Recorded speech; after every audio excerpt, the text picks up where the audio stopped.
Demain et pour tout le week-end se tiendra à Bernay le salon du livre, et pour nous en parler aujourd'hui à mes côtés, la responsable de la maison Drakkar Édition, Sophie Clavier-Dubos, et l'auteur Jessie EM qui est aussi organisatrice du salon. Bonjour à toutes les deux. Bonjour. Alors dans demain du coup se tiendra le salon du livre de Bernay. À quoi s'attendre pour cette nouvelle édition du salon du livre ? Alors, sur cette première édition du Salon du Livre, c'est la première. C'est la première fois qu'il y a un Salon du Livre à Bernay. On a réuni un peu plus de 70 auteurs, régionaux, nationaux, quelques auteurs locaux également, des maisons d'édition aussi. Avec une offre de livres très variée, puisqu'on va de la jeunesse en passant par de la poésie, de l'historique, du fantastique, du thriller, du polar, de la dark romance, de la romance, de l'érotisme, enfin voilà, il y en a pour tous les goûts. La seule chose qu'on n'a pas, c'est de la bande dessinée qu'on n'a pas trouvée en fait, voilà. Vous avez un peu anticipé ma question d'après, c'est au sujet des goûts, enfin des styles qu'il y aura. Du coup, vous avez dit il y aura vraiment pour tous les goûts. Est-ce qu'il y en aura aussi pour les plus jeunes, notamment pour les adolescents, pour les plus petits encore, pourquoi pas Alors pour les petits, oui. Il y a des auteurs jeunesse. Il y aura entre autres de ma maison d'édition chez Drakkar, mon illustrateur et l'auteur d'une collection jeunesse qu'on a qui est vraiment pour les petits, qui s'appelle Les Princesses Ordinaires. Et l'illustrateur sera là également pour dédicacer les livres. Voilà. On a d'autres auteurs jeunesse également qui sont jeunes et adolescents, voilà. Après, tout n'importe quel livre peut être lu par les adolescents, il suffit qu'ils s'intéressent, comme vous, par exemple, Jessie, vos livres, c'est des romans fantastiques qui peuvent intéresser les adolescents aussi également. Pourquoi cet attrait particulièrement de votre côté pour la romance fantastique ?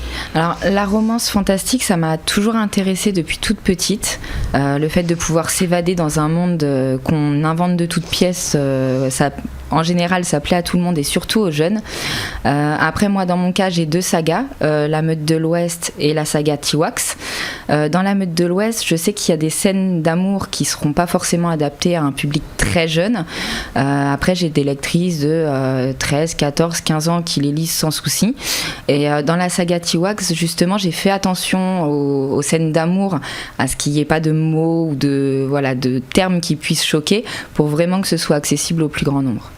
Il était important de mettre en place ici à Bernay un salon du livre, justement, c'est la première édition, on l'a dit, c'était important de mettre ça ici.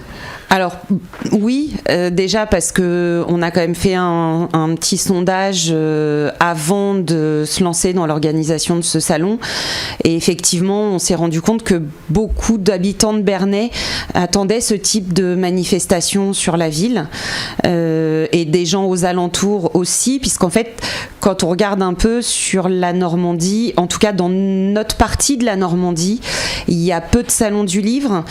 Si on prend une ville comme Rouen par exemple, il n'y a pas de salon du livre à Rouen non plus. Il y a un salon de la jeunesse, mais il n'y a pas de réel salon du livre sur Rouen. Donc c'est vrai que sur notre région, on est un peu lésé en termes de salons culturels. Au salon seront présents à la fois des auteurs qui viennent de maisons d'édition, donc je pense qu'il y aura des auteurs de Drakkar Édition notamment, peut-être. Il y aura tous mes auteurs. On a hâte de voir ça, mais aussi du coup des auteurs indépendants. C'est important aussi de montrer que les auteurs indépendants ont tout à fait aussi leur place dans le monde de la littérature comme ça. Alors moi je dirais oui, mais je voudrais aussi laisser Jessie répondre, puisqu'elle est auteure indépendante. Fait, ouais. Voilà, c'est ça. Moi j'en ai beaucoup qui me demandent justement si c'est par choix ou parce qu'aucune maison d'édition n'a voulu de moi. Je n'ai jamais envoyé un manuscrit à une maison d'édition, c'est un choix plus que personnel. Après, je pense pas que les auteurs auto-édités, leur plume ait moins de valeur que ceux des maisons d'édition. On trouve de très bons auteurs auto-édités et des auteurs en maison d'édition qui font pas forcément sensation auprès du public. Mais je pense que il en faut pour tous les goûts. Les auteurs auto-édités, souvent, on n'a pas la légitimité pour justement postuler sur certains salons. Moi je me suis vue postuler sur des salons où on m'a dit vous n'avez pas de maison d'édition, on ne veut pas de vous. Donc là, on a vraiment voulu ouvrir à tout le monde et on s'est rendu compte que ça avait porté ses fruits parce que plus de la moitié des demandes qu'on a eues, c'est des auteurs auto-édités. Vous avez dit que vous n'avez jamais envoyé aucun manuscrit justement à une maison d'édition, mais si c'était l'inverse qui se passait et qu'une maison d'édition venait vers vous, faisait la démarche pour vous demander de d'écrire pour eux, chez eux, quelle serait votre réponse ? Je pense que ça dépendrait de la maison d'édition déjà, parce que moi je veux garder mon indépendance et une certaine flexibilité au niveau de ce que j'écris, et ça dépendrait de ce qu'on me demande d'écrire. Je sais que mes romances fantastiques, elles resteront en auto-édition quoi qu'il arrive, quelle que soit la maison d'édition qui me proposerait. Après, si on me demandait d'écrire autre chose pour une maison d'édition, pourquoi pas, mais voilà, ça dépendrait quoi. En tant qu'auteur, c'est important pour vous d'aller à la rencontre de votre public et de rencontrer potentiellement de nouvelles personnes, de nouveaux lecteurs pour vous ? Ah bien sûr, sur les salons, on a l'avantage de retrouver d'anciens lecteurs qui nous suivent, mais d'en trouver des nouveaux. Et c'est vrai que pouvoir faire découvrir notre livre à des nouveaux lecteurs, déjà c'est très bien parce que ça augmente notre visibilité, mais en plus le fait de les retrouver, ça nous permet de discuter de ce que eux recherchent dans un livre, de ce qui les attire, donc de pouvoir par la suite partir dans cette idée-là. Comment on s'y prend justement pour faire découvrir aux nouveaux lecteurs son univers, dans votre cas par exemple ?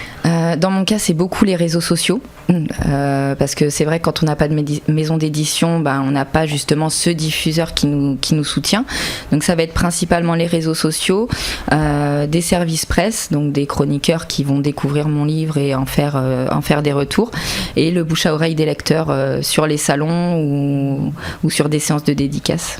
Alors pendant ce salon, notamment, sera présent un invité d'honneur, Olivier Bonacier, qui est auteur de Dieu, la science, l'épreuve, un best-seller pour le coup. Est-ce que vous pouvez un petit peu nous présenter cet invité d'honneur qui sera présent, je le rappelle, ce week-end au Salon du Livre ?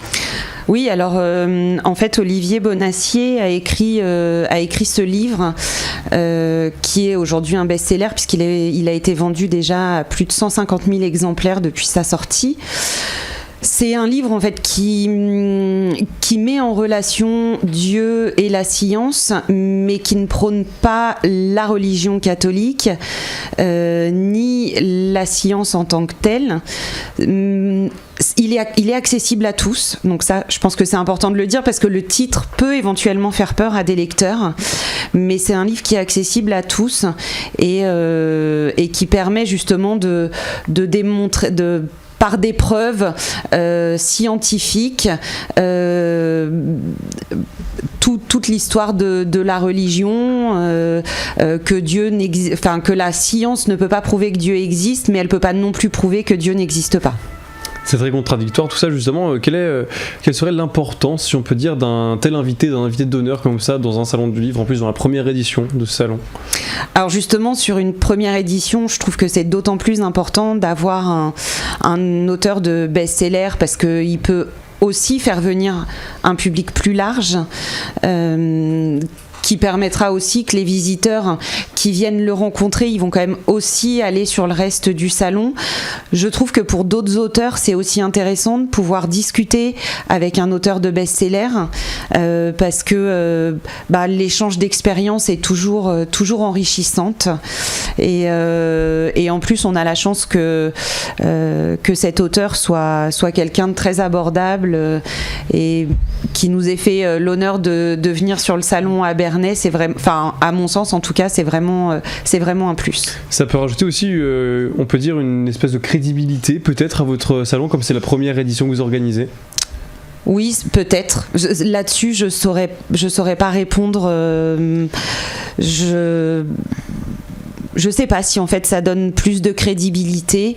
En tout cas, je pense que oui, ça peut ramener plus de lectorat et puis voilà. Moi, en tout cas, pour moi, c'était important qu'on ait quelqu'un qui soit déjà connu. Une valeur sûre. Une valeur sûre. Ouais.